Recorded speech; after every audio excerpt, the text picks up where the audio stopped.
Hi friends, இன்றைக்கி நம்ம பார்க்க போகிற ரெசிபி என்னென்னு பார்த்தீங்கன்னா கொள்ளு குழம்பு, அதிலே கொள்ளு ரசம் ரெண்டு செய்ய போகிறோம். நான் இதிலே முந்தின வீடியோவில் கொள்ளு பருப்பு சட்னி ரெசிபி போட்டிருக்கேன். அதோட லிங்க் மேலே ஐ பட்டனில் கொடுத்துருக்கேன், பார்க்காதவங்க செக் பண்ணி பாருங்கள். இப்போ இந்த குழம்பு செய்கிறதுக்காக நான் ஸ்டவ் ஆன் பண்ணி வடை சட்டி வச்சு ஒரு குழிக்கரண்டி நல்லெண்ணெய் சேர்த்துக்கிறேன். நல்லெண்ணெய் சேர்த்தும் போது இந்த குழம்பு நல்லாயிருக்கும். இந்த எண்ணெய் காய்ச்சதும் கடுகு கொஞ்சம் சேர்த்துக்கிட்டு ஒரு 10 வெந்தயம் வாசனைக்காக அதோடு சேர்த்துக்கலாம். இது நல்லா பொரிஞ்சு வந்ததும் 2 வரமிளகாய் நான் உடைக்காமல் சேர்த்துறேன். உங்களுக்கு காரம் அதிகமாக வேணால் உடைச்சி சேர்த்துக்கோங்க. கொஞ்சம் கருவேப்பிலை இலைகள் போட்டு ஒரு 10லேருந்து 15 சின்ன வெங்காயம் முழுசாக தோல் உரித்து கட் பண்ணாமல் சேர்த்துக்கிறேன். ஒரு 10 பல் பூண்டு இதோடு சேர்த்துக்கிட்டு இது கொஞ்சம் வதங்கி வந்ததும் ஒரு தக்காளி நான் கட் பண்ணி வச்சுருக்கேன். அந்த தக்காளி இதோடு சேர்த்து நல்லா கலந்து விட்டுக்கலாம். இந்த தக்காளி நல்லா மசிஞ்சு வரணும். இப்போ நம்ம கொள்ளு இதுக்கு 50 கிராம் அளவுக்கு தான் எடுத்தோம். ஆனால் இது பாருங்கள், இது சாப்பிட்றதுக்கு சட்னி இதை எடுத்து வச்சுக்கிட்டேன். இதுலேயே நம்ம மீதி இது குழம்புக்காக எடுத்து வச்சுருக்கேன். இப்போ இது அரைச்ச உடனே இது சாப்பிட்லாம்.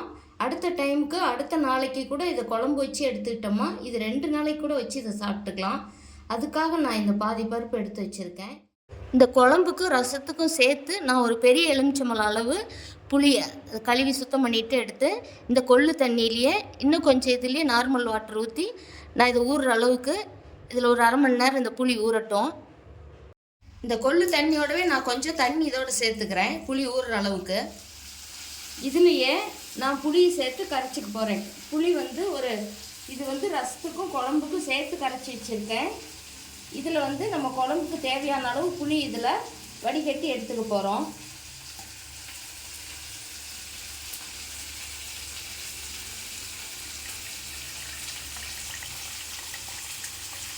நான் ஏற்கனவே கரைச்சி வடிகட்டி வச்சுருக்கேன். இந்த வீடியோ ஃபுல்லாக நீங்கள் ஸ்கிப் பண்ணாமல் பார்த்தீங்கன்னா தான் இந்த கொள்ளு குழம்பும் கொள்ளு ரசமும் வைக்கிறது உங்களுக்கு தெளிவாக புரியும். இப்போ இதை நல்லா கரைச்சி விட்டுக்கலாம். கரைச்சி விட்டுட்டு நம்ம கொள்ளு வேகும்போது அதில் தண்ணி நமக்கு அதிகமாக இருந்தால் அந்த தண்ணியை நம்ம ரசத்துக்கு தனியாகவே எடுத்து வச்சு அந்த புளி தண்ணியோட ரசத்துக்கு கலந்துக்கலாம். நான் இன்றைக்கி கொள்ளு தண்ணி கம்மியாக இருந்ததுனால நான் குழம்புக்கும் ரசத்துக்கும் சேர்த்து நார்மல் வாட்டரும் அதோடு ஊற்றி கலந்துக்கிட்டேன். இப்போ இதை நல்லா கலந்து விட்டாச்சு. பாருங்கள், இந்த அளவுக்கு இருக்குது. நம்ம ரொம்ப குழம்பு திக்காகவும் இருக்கக்கூடாது, ரொம்ப தண்ணியாகவும் இருக்கக்கூடாது. அந்த அளவுக்கு நம்ம தண்ணி கலந்து எடுத்துக்கலாம். இப்போ இதுக்கு பத்தலை அப்படின்னா நம்ம நார்மல் வாட்டரும் கொஞ்சம் ஊற்றிக்கலாம். எனக்கு இதுவே போதுமானதாக இருக்குது, அதனால் நான் இதை இப்படியே வச்சுக்கிறேன். தக்காளி கொஞ்சம் நல்லா மசிய வேகட்டும். இதுக்கு கொஞ்சமாக கல் உப்பு சேர்த்துக்கலாம். நம்ம ஏற்கனவே கொள்ளு பருப்பு சட்னியில் உப்பு சேர்த்துருக்கோம். இந்த வெங்காயம் தக்காளி வேகிறதுக்கு கொஞ்சம் கல் உப்பு சேர்த்துக்கிட்டு கொஞ்சம் மஞ்சள் தூள் சேர்த்துக்கலாம்.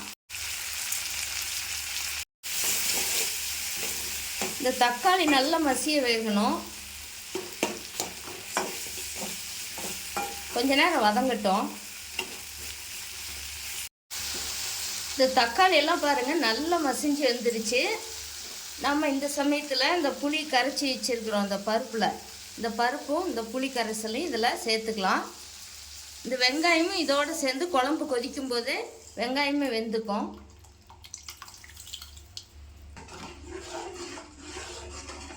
இந்த குழம்புக்கு நம்ம கடுகு போட்டு அந்த வெந்தயம் போடுறோம் பாருங்கள். அந்த வெந்தயம் போடும் பொழுது இந்த குழம்பு ரொம்ப நல்லா வாசனையாக நல்லா இருக்கும். அதுக்காக தான் அந்த வெந்தயம் போடுறது. இப்போ மிதமான தீயிலே வச்சு இந்த குழம்பு நல்லா கொதிக்கட்டும். இதுக்கு நம்ம தண்ணி இன்னும் கொஞ்சம் வேணும்னாலும் வச்சுக்கலாம். ரொம்பவும் தண்ணியாக வச்சா குழம்பு நமக்கு கொஞ்சம் நல்லா இருக்கணும். அதனால் நான் தண்ணி கொஞ்சமாக கம்மியாக வச்சுருக்கிறேன். ரொம்பவும் கம்மியாக வைக்கக்கூடாது. கெட்டியாக இருந்தாலும் நமக்கு குழம்பு கரெக்டான பதத்துக்கு இருக்கணும். இது நமக்கு கொதிச்சு வந்ததுன்னா சரியாக இருக்கும். கொள்ளு ரசத்துக்காக இந்த கொள்ளு தண்ணி இருத்து அதுலேயே புளி ஊற வச்சு கரைச்சி வடிகட்டி எடுத்து வச்சுருக்கேன். இப்போ இதுக்கு ஜீரக மிளகு நம்ம அரைச்சி எடுத்துக்கலாம். அதுக்கு ஒரு குட்டி ஜாரில் ஒரு 6-7 பல் பூண்டு, கொஞ்சமாக ஜீரகம், மிளகு ஒரு 10 மிளகு, கொத்தமல்லி விதைகள் ஒரு அரை ஸ்பூனு, ஜீரகமும் அரை ஸ்பூன், கொத்தமல்லியும் அரை ஸ்பூன், மிளகும் அதே அளவு.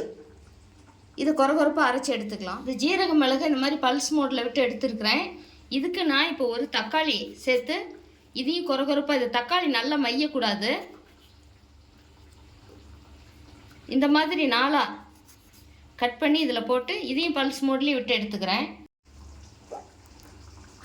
இப்போ இந்த தக்காளி சேர்த்து கொரகொரப்பாக அரைச்சி எடுத்துருக்கேன், பல்ஸ் மோட்டில் விட்டு எடுத்துருக்கேன்.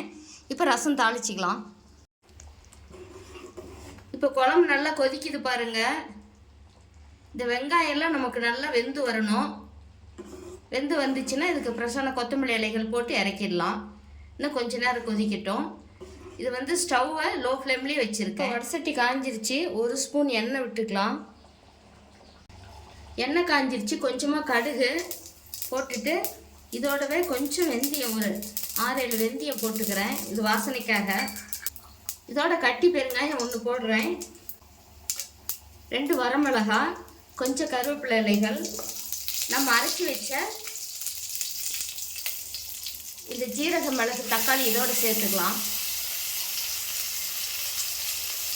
இந்த தக்காளி ஜீரக மிளகோட பச்சை வாசனை போகிற அளவுக்கு இதை 1 நிமிஷம் வதக்கி விட்டுட்டு நம்ம கரைச்சி வச்ச புளி கரைசலை இதோடு சேர்த்துக்கலாம். இப்போ இந்த கரைச்சி வச்சிருக்கிற புளி இதோடு சேர்த்துக்கலாம். அது வடிகட்டி வச்சுருக்கேன். இது கொஞ்சம் மஞ்சள் தூள், ரசத்துக்கு தேவையான அளவு கல் உப்பு போட்டுக்கலாம்.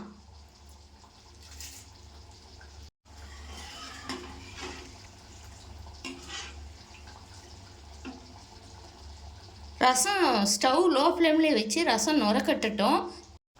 இப்போ குழம்பு நல்லா கொதிச்சிருச்சு. இந்த சமயத்தில் கொஞ்சம் கொத்தமல்லி இலைகள் போட்டு ஸ்டவ் ஆஃப் பண்ணிடலாம்.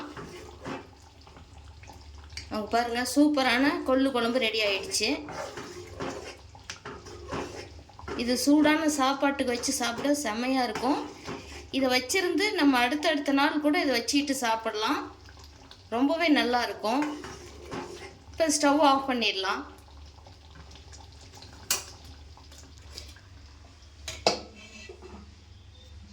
இப்போ ரசத்தை பார்க்கலாம். இந்த ரசம் லேசாக நுரக்கட்டுது பாருங்கள். இந்த சமயத்தில் கொஞ்சம் கொத்தமல்லி இலைகள் போட்டுட்டு லேசாக நம்ம கலந்து விட்டுட்டு திரும்ப ஒரு 2 நிமிஷம் விடலாம். ஃபுல்லாக நல்லா நுரக்கட்டணும்.